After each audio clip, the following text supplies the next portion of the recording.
នេះគឺជាក្មេងស្រីដែលមានគ្រោះថ្នាក់បំផុតនៅលើពិភពលោកនាងមើលទៅដូចជាក្មេងស្រីធម្មតាម្នាក់ប៉ុន្តែអនាគតរបស់នាងគឺមិនធម្មតានោះទេថ្ងៃណាមួយនាងអាចនឹងឡើងស្នងតំណែងពីឪពុករបស់នាងដែលជាមេដឹកនាំផ្ដាច់ការនិងខុសខើបំផុតនៅក្នុងពេលបច្ចុប្បន្ន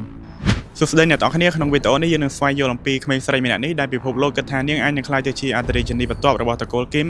ដែលនឹងកាន់កាប់បេតុងនុយក្លេអ៊ែរនៅពេលអនាគត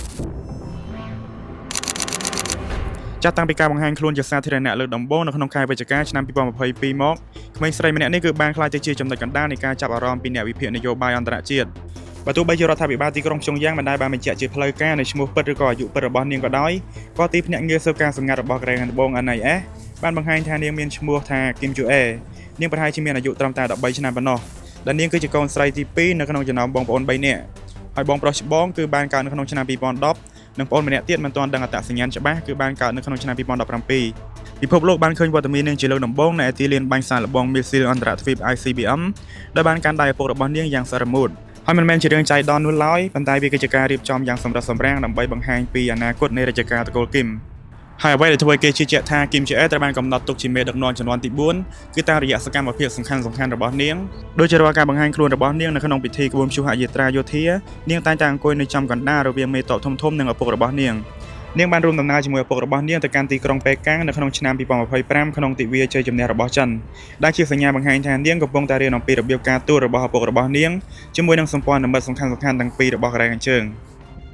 បើធៀបនឹងភរិយាឬក៏ប្អូនស្រីរបស់គាត់លោកគឹមជុងអ៊ុនគឺតែងតែបង្ហាញក្តីស្រឡាញ់ជាសាធារណៈយ៉ាងខ្លាំងចំពោះភរិយារបស់គាត់ហើយបើទោះបីជាប្អូនស្រីរបស់គាត់គឺអ្នកស្រីគឹមយោជុងគឺជាមនុស្សដែលមានអំណាចក៏ដោយក៏នាងមើលទៅត្រឹមតែជាអ្នកជំនួយការប៉ុណ្ណោះប៉ុន្តែគឹមជូអេបែរជាត្រូវបានលើកតម្កើងឲ្យមានឋានៈឯករាជ្យនិងមានអំណាចឥទ្ធិពលតាំងពីកុមារភាព